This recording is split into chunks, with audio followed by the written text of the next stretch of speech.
तो कहानी की शुरुआत होती है एक ऐसे लड़के से जो कि जेल में बैठा हुआ है और कुछ ही घंटों में उसे फांसी है।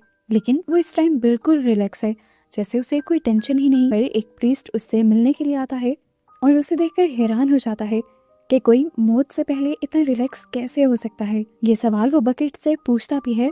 बकेट मुस्कुराता है और कहता है, तो फिर सुनो मेरी कहानी। मेरे पास सिर्फ 4 ही घंटे हैं, जिसके बाद मेरी जिंदगी का क्या होगा मैं नहीं जानता, लेकिन इस टाइम में मैं आपको अपनी कहानी सुनाता हूँ। अब कहानी चली जाती है उस वक्त में जब बकेट पैदा भी नहीं हुआ था। बकेट की मॉम का नाम था मैरी। वो एक बहुत ही अमीर फैमिली से थी जिसका नाम रेड फेलो फैमिली था। उनकी दौलत लगभग $9 मिलियन थी, लेकिन मैरी को इन पैसों की बिल्कुल परवाह नहीं थी। वो जब 18 साल की हुई तो पार्टी में उसकी मुलाकात एक आम से लड़के से हुई। वो एक बैंड का मेंबर था। मैरी को वो लड़का पसंद आया और फिर एक दिन मैरी को पता चला कि वो प्रेग्नेंट है। ये बात सुनकर वो टेंशन में तो होती है, लेकिन वो हिम्मत करके ये सारी बात अपने डैड को बता देती है। इस बच्चे के बारे में सुनकर उसके डैड को गुस्सा आ जाता है और वो ये चीज बर्दाश्त नहीं करते कि उनके वारिस के साथ एक आम से इंसान का नाम जुड़ा हो। वो मैरी से कहते हैं, तुम्हारे पास 2 रास्ते, या तो इस बच्चे को मार दो या फिर घर छोड़ दो। मैरी एक पल के लिए नहीं सोचती और वो अपनी सारी प्रॉपर्टी, यहाँ तक कि अपनी फैमिली को सेक्रीफाइस करने के लिए तैयार हो जाते हैं। मैरी अब अपने फ्रेंड से शादी भी कर लेती है और जल्द ही ये न्यू जर्सी के एक नॉर्मल से एरिया में शिफ्ट हो। यहाँ कोई फैसिलिटी नहीं थी, कोई नौकर नहीं थे, एक छोटी सी आम सी जिंदगी थी, पर मैरी इस सब में खुश थी। फिर वो दिन भी आ गया जब बकेट पैदा हुआ। उस टाइम पर बकेट के डैड वहीं हॉस्पिटल में थे। बकेट के पैदा होने की खुशी वो संभाल नहीं पाए और उसी टाइम उन्हें हार्ट अटैक हुआ और वो वहीं पर मारे गए। इस तरह मैरी अब एक सिंगल मॉम बन गई और उस दिन से उसने सारी चीजें अकेले ही संभालना शुरू कर। वो अपनी फैमिली में वापस नहीं गई और एक नॉर्मल से गवर्नमेंट जॉब करने लग गई। हालांकि इस जॉब से पैसे बहुत कम मिलते थे, लेकिन वो इतने से ही पैसों से बकेट को वो लाइफ देने की कोशिश कर रही थी जो कभी उसने जी थी। उसने बकेट को उसी स्कूल में एडमिट करवाया था जहाँ पर उसके फैमिली के सभी बच्चे पढ़ा करते थे। उसने बकेट को पियानो सिखाया, अच्छे से अच्छे कपड़े पहनाए और मेंटली और फिजिकली उसे ऐसा ही तैयार किया जैसे वो कोई अमीर बच्चा हो, क्योंकि वो जानती थी एक दिन बकेट को उसी दुनिया में जाना है जहाँ से वो निकल कर आई है। यहाँ बकेट को अपनी एक क्लास फेलो जूलिया अच्छी लगती है, जिससे वो दोस्ती करना चाहता है। पर जूलिया को बकेट में बिल्कुल इंटरेस्ट नहीं था, क्योंकि जूलिया बहुत ही ज्यादा अमीर थी और खूबसूरत। बज़ाहिर तो बकेट भी अमीर ही लगता था, पर बकेट ने उसके पूछने पर सच सच बता दिया था कि वो न्यू जर्सी के एक छोटे से इलाके में रहता है। इसी वजह से जूलिया उससे दूर हो गई थी। हालांकि बकेट ने उसे कहा भी एक दिन आएगा मेरे पास बहुत पैसा होगा। उसने उसे वो सच बता दिया जो उसकी मॉम ने कभी उसे बताया हुआ था कि वो रेड फेलो फैमिली का एक मेंबर है और जल्द ही उनकी सारी दौलत उसके पास होगी। ये बात सुनने के बाद कुछ टाइम के लिए जूलिया उसके करीब तो आई, लेकिन फिर जूलिया को ये सब बातें धोखा लगने और इसलिए वो उसका मजाक बनाते हुए उसकी जिंदगी से दूर हो गई। बकेट की जिंदगी में एक और फिर बहुत बड़ा इम्तिहान आ गया। एक दिन घर जाने पर उसे पता चला कि उसकी मॉम बहुत ही ज्यादा बीमार है। उसकी मॉम को कैंसर हो चुका था, वो मरने वाली थी। बकेट को उम्मीद थी कि अब उसकी मॉम की मरने की खबर सुनकर तो रेड फेलो फैमिली उसके पास आएगी, लेकिन किसी ने फोन तक नहीं किया। मरने से पहले मैरी ने बकेट का हाथ थामा और कहा, मैं तुम्हें वो लाइफ नहीं दे पाई जो तुम डिजर्व करते थे, लेकिन मुझसे वादा करो कि तुम एक दिन वो लाइफ गुजारोगे जो तुम डिजर्व करते हो। लाइफ तुम्हारा हक है। ये बात कहकर वो इस दुनिया से चली गई। मरने से पहले मैरी की ख्वाहिश थी कि उसे उसकी फैमिली के ग्रेवयार्ड में दफन किया जाए, पर रेड फेलो फैमिली ने ये बात भी और मजबूरन बकेट को अपनी मॉम को एक आम ग्रेवयार्ड जाना पड़ा। इसके बाद उसने एक और मर्तबा रेड फेलो फैमिली से कांटेक्ट करने की कोशिश की, लेकिन उसे वहां पर एक लेटर दे दिया गया जिस पर लिखा हुआ था कि तुम्हारा यहाँ पर कोई ले, और फिर उसे फॉस्टर केयर में रहना पड़ा। वो स्कूल, वो लाइफ, सब कुछ उसका छूट। ऐसे ही वक्त गुजरता रहा और वो बड़ा हो गया। उसने नॉर्मल सी पढ़ाई की और फिर एक आम सा सेल्समैन बन गया। उसकी जिंदगी बिल्कुल एक मिडिल क्लास इंसान जैसी रह गई थी। जहां वो अपनी जिंदगी में एडजस्ट होने की कोशिश कर रहा था, वहीं एक दिन उसकी जिंदगी में दोबारा जूलिया लौट आई। बकेट का दिल एक और मर्तबा हिला, लेकिन जूलिया की इस टाइम शादी हो चुकी थी। बकेट ने फिर भी कोशिश की, जूलिया ने मना कर दिया और जाते जाते उसका मजाक भी उड़ाया और कहा कि जब तुम्हारी फैमिली के सब लोग मर जाएंगे ना, तब मुझे कॉल करना। जूलिया के लिए तो ये एक मजाक था, लेकिन बकेट के लिए एक सिग्नल था। ये उसे ये ख्याल पहले क्यों नहीं आया था, अगर रेड फेलो फैमिली के सभी लोग मर जाते तो सारी प्रॉपर्टी ऑटोमेटिकली उसके नाम हो जाती। घर आते ही वो अपना फैमिली ट्री उठाता है और उसे पता चलता है कि फैमिली में 7 लोग हैं और अगर ये सातों के सातों मर जाए तब जाकर वो प्रॉपर्टी उसके नाम होगी। वो सातों के लाइफस्टाइल को बहुत गौर से देखता है और सबसे पहला टारगेट बनाता है टाइलर को। वो एक ब्रोकर था, अब इतनी बड़ी फैमिली से था तो फाइनेंशियल डिस्ट्रिक्ट में होना तो उसका बनता था। वो टाइलर की ऑर्गेनाइज की हुई एक पार्टी में जाता है जहाँ टाइलर बहुत ही स्टाइल से हेलीकॉप्टर में एंट्री करता है पैसे उड़ाते हुए। पार्टी ऐसी ही चलती रहती है और बकेट उस पर नजर रख के रखता है, जिसके बाद बकेट नोटिस करता है कि टाइलर अकेला ही अपने यॉट में एंजॉय कर रहा था और यॉट यहाँ पार्टी साइड से काफी दूर चली गई थी। टाइलर अकेला था, ये बात पार्टी में लोग नहीं जानते थे। उसे यही सही मौका लगा।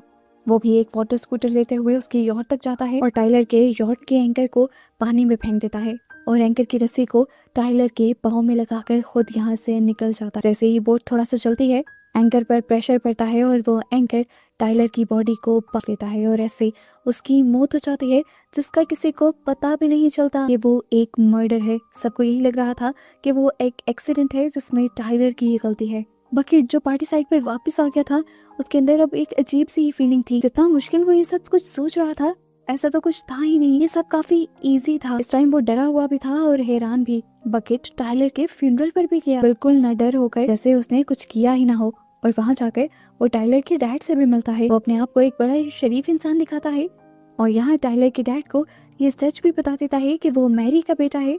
ये सुनकर वो आदमी बहुत ज्यादा हैरान हो जाता है और बकेट को पहले से ज्यादा प्रोटोकॉल देने लगता है। इस टाइम उसने बकेट से माफी भी मांगी क्योंकि वो जानता था कि बकेट के साथ बहुत ज्यादा ज्यादती हुई है। उसे कहता है, मैरी बहुत हिम्मत वाली, हम गलत थे, हम उसकी मदद भी नहीं कर पाए, पर आज अगर तुम मेरे सामने आ गए हो तो मैं अपने उस गिल्ट को खत्म करना चाहता हूँ जो मेरे अंदर मैरी की मदद ना करने का है।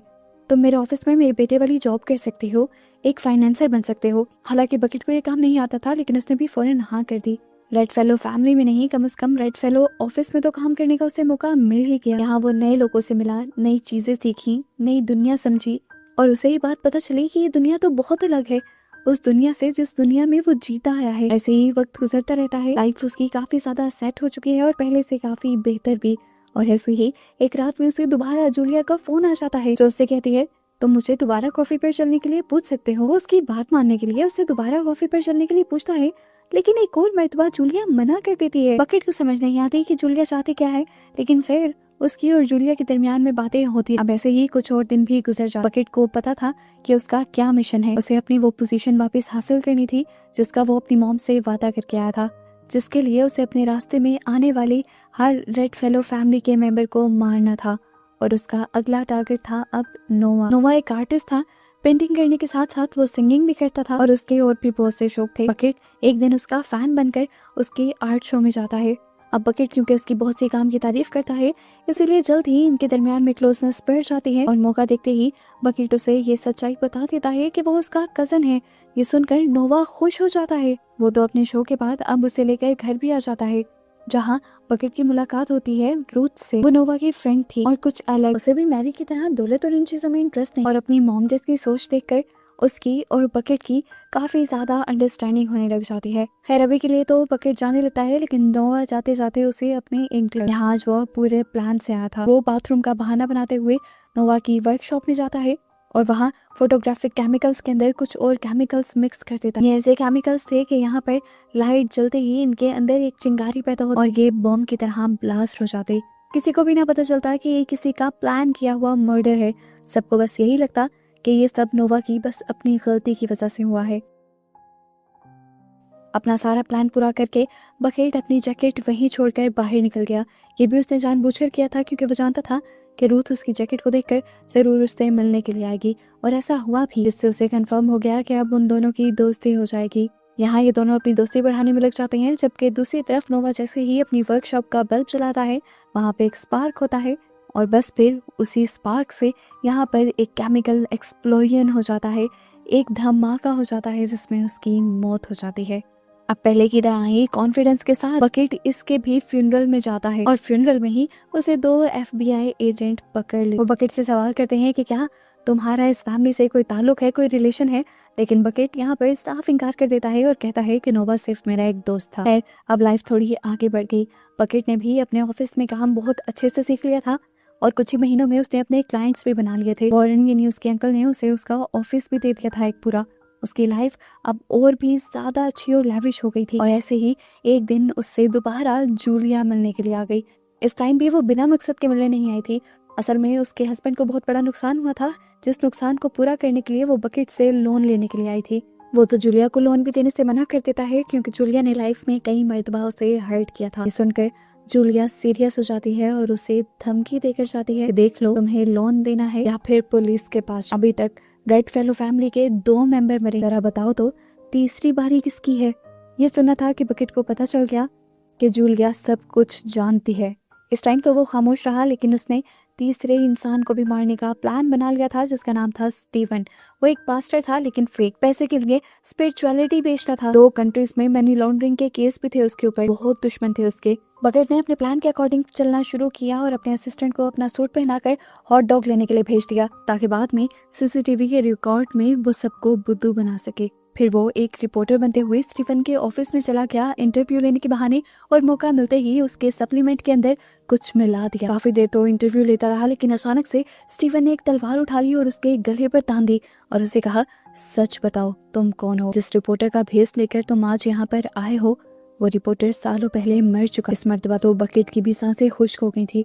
उसे लगा कि अब वो पकड़ा जाएगा, लेकिन यहाँ उसने एक नई मूव खेली और स्टीवन से कहा, असल में मैं आपका कजन और आपके करीब आने के लिए मैंने ये सब झूठ बोला। ये सब सुनकर स्टीवन भी इमोशनल हो गया और उसने माफी मांगी और उसने कहा, मुझे लगा कि कोई मुझे एक्सपोज करने वाला रिपोर्टर भेस बदल कर आया है। ऐसे ही इन लोगों की बातें चलती रही और इस दौरान स्टीवन ने वो ड्रिंक पी भी ली, जिसकी वजह से कुछ ही देर में उसे हार्ट अटैक आया और वो मर भी। अब क्योंकि ये सारा काम एक चर्च के अंदर हुआ था, तो चर्च ने भी अपने आप को बदनामी से बचाने के लिए इस मर्डर के केस को एक नेचुरल डेथ का केस बना दिया और इस तरह बकेट तीसरे मर्डर के बाद भी बच गया। दूसरी तरफ अब भी बकेट की लाइफ नॉर्मल थी, वो रूथ से मिल भी रहा था। यहाँ पर ये दोनों शादी करने का भी फैसला कर लेते हैं और आज रात वो डिनर के लिए उसे अपने घर पर भी इनवाइट करता है। लेकिन जैसे ही वो घर आया तो अंदर उसने देखा कि पहले से ही जूलिया बैठी हुई थी। वो यहाँ पर उससे उठपटांग की बातें करने लग जाती है और इसी दौरान डोरबेल बजती है। वो जानता था कि रूथ ही आई होगी, इसीलिए वो जूलिया को बैकडोर से भगा देता है और फिर रूथ को लेकर घर पे भी नहीं आता, एक दूसरे रेस्टोरेंट में चला जाता है और इस मर्तबा उसकी सारी सच्चाई रूथ के सामने आने से बच जाती है। बात करें उसके प्लान की तो इस मर्तबा उसने कैसेंड्रा को मारने का प्लान बनाया था। कैसेंड्रा एक बहुत अच्छी लेडी थी और उसने तकरीबन 11 बच्चों को अडॉप्ट किया हुआ था और उसकी बहुत सारी चैरिटीज भी थी, लेकिन घर पर वो एक बहुत ही लेविश लाइफ गुजारती थी। सिक्योरिटी भी उसके घर पर बहुत ज्यादा थी और जब उसे पता चला कि उसकी फैमिली में पहले से ही बहुत सारे लोग मारे जा चुके हैं, तो उसने अपने घर की सिक्योरिटी और भी ज्यादा सख्त कर ली। अपने घर के इर्द गिर्द लेजर सिस्टम लगा लिया, यहाँ तक कि उसने अपना ऑफिस भी प्रोटेक्टेड करवा दिया था। लेकिन एक चीज वो भूल गई, हर हफ्ते वो एक स्पा जाती थी जिसमें कोई सिक्योरिटी। बकेट ने उसकी बस इसी कमजोरी को फायदा उठाया और एक दिन एम्प्लॉय बनते हुए अंदर चला गया। उसने कैसेंड्रा को एक फ्री टीथ व्हाइटनिंग ऑफर किया और कैसेंड्रा ने बिना सोचे समझे वो डिवाइस उठाकर मुंह में लगा लिया। बकेट ने उसके अंदर भी जहर का इस्तेमाल किया था, जिसकी वजह से कैसेंड्रा की भी मौत हो गई और पुलिस भी इस मौत को मर्डर साबित नहीं कर पाई क्योंकि साफ पता चल रहा था कि किसी चीप प्रोडक्ट की वजह से उसकी मौत हुई है। अब इसके बाद 5वां आदमी था मैक रूथर। उसके सबसे ये अलग शौक थे, उसने अपना ही एक स्पेस कंट्रोल सिस्टम बनाया हुआ था और वो खुद भी चांद पर जाना चाहता था। बकेट एक दिन बड़े आराम से उसके एम्प्लॉय के उलिये में उसके पीछे गया, उसकी कॉफी में उसने जहर मिला दिया। उस जहर का असर फौरन तो हुआ नहीं, जब वो अपने प्राइवेट फाइटर जेट में बैठकर फ्लाई कर रहा था दवाई का असर उस टाइम हुआ। उसका कंट्रोल उसके प्लेन से खत्म हो गया और प्लेन क्रैश के अंदर उसकी मौत हो गई। हर एक मर्डर के बाद बकेट पहले से ज्यादा कॉन्फिडेंट होता जा रहा था क्योंकि जब जब मर्डर करता था कोई सबूत पीछे नहीं छोड़ता था और किसी को शक भी नहीं हो रहा था। 5 लोगों को मारने के बाद अब सिर्फ 2 ही लोग बचे थे, एक उसके ग्रैंडपा और एक उसके अंकल जिसने अपने बेटे की जगह उसे दी थी और उसे हर मुश्किल में सपोर्ट किया था। उसे फैसला कर लिया था कि वो अपने अंकल को नहीं मारेगा क्योंकि अंकल ने ही उसकी जिंदगी में उसके डैड की कमी को पूरा कर दिया था। अब सब कुछ ठीक था, सब नॉर्मल था, जो लेविश लाइफ उसे चाहिए थी वो भी मिल गई थी और अब रूथ भी उसे मिलने वाली थी। उसे लगा था कि लाइफ सेट हो गई, लेकिन फिर मुसीबतें वापस आना शुरू हो गई। FBI ने सारे केस खोल लिए क्योंकि स्टीवन की डेथ के दौरान उसने कुछ ना कुछ गड़बड़ी कर दी थी। जिस टाइम स्टीवन की मौत हुई थी FBI वाला आकर पूछते हैं कि तुम इस टाइम कहाँ थे। बकेट बताता है कि मैं हॉट डॉग खा रहा था और वो अपने एम्प्लॉय की CCTV फुटेज भी दिखा देता है। अब क्योंकि इस फुटेज के अंदर उसका चेहरा सही तरह नजर नहीं आ रहा था तो शक के दायरे में वो अभी भी रहता है और उसके पीछे बहुत सारे एजेंट्स लगा दिए जाते हैं। लाइफ ऐसे ही चलती जा रही थी। दिन गुजरे और उसके अंकल वॉर्न की भी तबीयत बिगड़ने लगी, उन्हें हार्ट अटैक आया। काफ़ी दिन वो हॉस्पिटल में एडमिट रहे, लेकिन उनके घर से कोई भी उनकी देखभाल करने के लिए नहीं आया। सारी जिम्मेदारी बकेट ने ही उठाई हुई थी और इसकी वजह से उसके अंकल और भी ज़्यादा इम्प्रेस थे। उन्होंने अपनी काफ़ी सारी प्रॉपर्टी उसके नाम भी कर दी और फिर एक दिन उनकी भी मौत हो गई। उनकी मौत ने सच में बकेट को तोड़ दिया था। वो नहीं चाहता था कि उसके अंकल मरे। खैर इस गम से वो जल्दी निकल आया क्योंकि अब रूथ और उसकी इंगेजमेंट, जिस दिन इंगेजमेंट थी उसी दिन उसे अपने ग्रैंडफादर का इनविटेशन भी आ गया। वो बहुत ज्यादा कंफ्यूज हो गया था कि वो कहाँ जाए। वो रूथ को अब सारी सच्चाई बता देता है कि वो रेड फेलो फैमिली का एक मेंबर है और काफी सालों बाद उसके ग्रैंडपा ने उसे बुलाया है और वो वहाँ जाना चाहता है। रूथ उसे कहती है, मैं तुम्हें रोकूंगी तो नहीं, लेकिन इतना जरूर कहूंगी कि तुम इंगेजमेंट से पहले घर वापस आ जाओ। वो भी रूथ की बात मान जाता है और अब ऑफिस के बाद वहाँ जाने का प्लान कर ही रहा होता है कि अचानक उसके ऑफिस में जूलिया आ जाती है। इस टाइम जूलिया के हाथ में बहुत सारी पिक्चर्स थी और ये पिक्चर्स असल बकेट के खिलाफ एविडेंस थे उसके किए हुए हर मर्डर के। वो कहती है, मेरी एक गवाही तुम्हारी पूरी जिंदगी खत्म कर सकती है, क्योंकि मैं जानती हूँ टायलर एक बहुत ही अच्छा स्विमर, फिर वो कैसे डूब कर मरा, और जिस दिन स्टीवन मरा उस दिन तुम हॉट डॉग। ये सुनना था कि खुद बकेट के पसीने छूटने लगे। उसने कहा कि अगर तुम इन सब चीजों से बचना चाहते हो तो बस एक छोटा सा काम करो। मेरे हस्बैंड आज भी डिप्रेशन में अपने ऑफिस में बैठे, उसको $3 लाख की जरूरत है। तुम जाओ अभी के अभी ये चेक साइन करो और उसे देकर आओ। इससे पहले कि जूलिया ये सब FBI एजेंट को बता देती, वो भागकर उसके हस्बैंड के ऑफिस में जाकर उसे सारे पैसे दे देता है। खैर सबके बाद वो अपने ग्रैंडपा से मिलने के लिए चला जाता है और पहली मर्तबा अपने ग्रैंडपा को अपने सामने देखकर वो काफी इमोशनल हो जाता है। लेकिन उसके ग्रैंडपा वो इमोशनल होने के कोई मूड में नहीं थे। वो यहाँ पर उससे डायरेक्ट बातें करते हैं और उससे पूछते हैं, इतनी जल्दी तुम्हें तरक्की कैसे मिल रही है, फाइनेंस में इतने आगे चले गए, इतना अच्छा घर ले लिया, करते क्या हो आजकल? अच्छा चलो सच सच बता दो कि तुमने सबको मारा कैसे। ये बात सुननी थी कि बकेट एक और मर्तबा घबराया। इस टाइम वो कुछ नहीं बोलता तो ग्रैंडपा खुद बोलना शुरू करते, मैरी मेरी सबसे प्यारी बेटी थी और उस पर मुझे सबसे ज्यादा भरोसा, लेकिन फिर जो उसने किया उसकी वजह से उसने सारा भरोसा तोड़ दिया। मैं तुमसे कभी मिलना नहीं चाहता था, लेकिन आज जिंदगी ने मुझे मजबूर कर दिया कि मैं तुमसे देखो आज मेरे आसपास कोई नहीं है और सिर्फ तुम हो, लेकिन मैं तुम्हारे साथ रहना नहीं चाहता क्योंकि तुमने ही सबको मुझसे दूर, पहले मैरी को और अब मेरी पूरी फैमिली को। ये कहते हुए वो आगे बढ़कर एक इंटीक गन निकालते हैं और उसे बकेट के हाथ में पकड़ा और बकेट से कहते हैं, खत्म कर दो मुझे भी। बकेट ने गन तो उठा लिया लेकिन वो अपने ग्रैंडपा को मार नहीं सकता था। वो गन नीचे रख देता है और ग्रैंडपा उसके हाथ से गन ले लेते हैं और उसी को शूट करने की कोशिश करते हैं। ये देखकर बकेट परेशान हो जाता है, अपने आप को बचाने की वो कोशिश करता है, यहाँ से भागता है, पर ग्रैंडपा गोलियां चलाते हुए उसके पीछे पड़ जाता। अपने आप को बचाने के लिए वो एक कमरे में आता है और उसे वहाँ रखा एक बो एंड एरो मिल जाता है। बकेट उस बो एंड एरो को उठाकर अपने आप को बचाने की कोशिश करता है, लेकिन पहला तीर भी उसका जाया हो जाता है। उसने अपने आप को बचाने के लिए दूसरा तीर उठाया, दूसरा तीर उसका काम कर गया और वो जाकर सीधा उसके ग्रैंडपा के सीने में स्टैब हो गया और यहाँ पर उसके ग्रैंडपा की मौत हो गई। इस टाइम पहली मर्तबा उसका कत्ल करते हुए हाथ कांपे थे।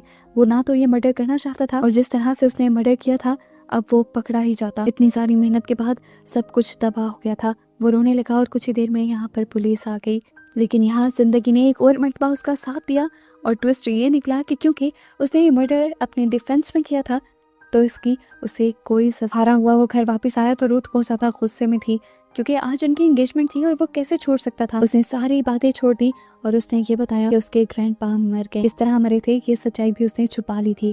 ग्रैंडपा के मरने की खबर सुनकर रूथ भी उसे माफ कर देती है। खैर अब उनकी लाइफ एक दोबारा से नया मोड़ ले लेती है। बकेट के पास उसकी सारी दौलत आ जाती है जो कभी उसकी मॉम ने छोड़ दी थी।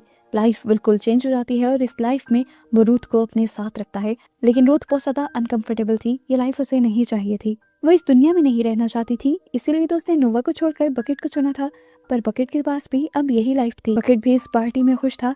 अचानक से इसी पार्टी के अंदर FBI के एजेंट आते हैं और उसे चुपके से अरेस्ट कर लिया। वो घबरा जाता है, उसे समझ नहीं आ रही थी कि उसने किस मर्डर में गलती की, पर FBI वाले जब उसे ये बताते हैं कि उसे तो जूलिया के हस्बैंड के मर्डर के इल्जाम में अरेस्ट किया जा रहा है तो वो टूट जाता है। मतलब जो कुछ उसने किया था वो उसके इल्जाम में गिरफ्तार नहीं हुआ था, बल्कि उस जुर्म के इल्जाम में गिरफ्तार हो गया था जो उसने किया भी नहीं था। उसे जब कोर्ट में पेश किया जाता है तो उसे पता चलता है कि सबके पीछे मास्टरमाइंड और कोई नहीं बल्कि जूलिया है। जूलिया ने ही अपने हस्बैंड का सुसाइड केस को मर्डर केस का नाम दिया था और सारा इल्जाम बकेट पर लगा दिया था, ये कहते हुए कि बकेट मुझे पाना चाहता था इसीलिए उसने मेरे हस्बैंड को मार दिया। अब ये सब कुछ सुनना था कि रूथ भी उसे छोड़कर यहाँ से चली जाती है और बकेट कुछ कर भी नहीं पाता। मरने से काफी देर पहले जूलिया उससे दोबारा वो उसे बताती है कि मैं तुम्हारी सारी लाइफ बदल सकती हूँ, तुम्हारी मौत को जिंदगी में बदल सकती, क्योंकि मैं जानती हूँ मेरे हस्बैंड ने सुसाइड की थी और वो सुसाइड नोट मेरे पास है, लेकिन इस सब के पीछे एक शर्त है कि तुम अपनी सारी दौलत मेरे नाम कर दो। बकेट जानता था कि जूलिया एक और मर्तबा उसे धोखा भी दे सकती है, पर अब उसके पास कोई और रास्ता जो नहीं था। उसकी सारी दौलत वैसे भी डस्ट को चली जाती। इस मर्तबा उसने जूलिया पर एतबार करने का ही फैसला। वो ये सारी कहानी बैठा हुआ प्रीस्ट को बता रहा था। वो कहता है, मैं नहीं जानता कि जूलिया मेरी जान बचाएगी या नहीं बचाएगी, लेकिन मैंने जो कुछ किया मैं आपको बता चुका। इसी वक्त पर अब यहाँ पर पुलिस वाले आ जाते हैं और उसे लगता है कि उसे मौत के घाट पर लेकर, लेकिन यहाँ उसकी किस्मत बदल जाती है और पता चलता है कि जूलिया ने उसे धोखा नहीं दिया था। पुलिस को सुसाइड नोट देकर उसने बकेट की जान बचा ली थी। जेल से जब वो बाहर निकला तो वहां पर रूथ थी। रूथ ने उसे उसका लॉकेट वापस दिया और बिना कुछ कहे वहां से चली गई। बकेट को लगा कि अब दोबारा उसकी जिंदगी जीरो हो गई है, जैसे कई सालों पहले थी। सब कुछ वो नए सिरे से स्टार्ट करने का सोच ही रहा था कि अचानक उसने देखा कि जूलिया बड़ी सी गाड़ी में उसे लेने के लिए आई थी। बकेट समझ गया था कि जूलिया अब उसके साथ रहना चाहती है और कि दौलत उसके साथ बांटना चाहती है। उसके पास अब सब कुछ है, वो दौलत भी, अपने बचपन का प्यार भी, लेकिन वो नहीं है जिससे उसने सच्चा प्यार किया था। इस टाइम आखिरी मर्तबा उसे प्रीस्ट की याद आती है। प्रीस्ट सब कुछ जानते थे, लेकिन उन्होंने पुलिस को कुछ भी नहीं बताया, क्योंकि उन्हें पता था कि बकेट ने अपने गॉड से कन्फेशन कर लिया है और अब वो बकेट और गॉड का राज खोलने वाले नहीं थे। बकेट की लाइफ अपसेट हो गई थी और ऐसे ही बकेट को एक लविश लाइफ में दिखाते हुए ये मूवी यहाँ खत्म हो जाती है।